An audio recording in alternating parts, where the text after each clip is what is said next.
Asanteni wanakiambu, asante. Roho ndio hiyo.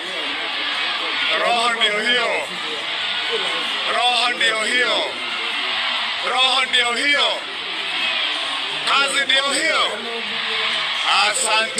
Asante sana. Asanteni, tutulie kidogo basi. Haya. Your Eminence, Archbishop wetu, wachungaji wote ambao tuko nao hapa siku ya leo, Rais wetu wa Jamhuri ya Kenya, Daktari William Samoei Ruto.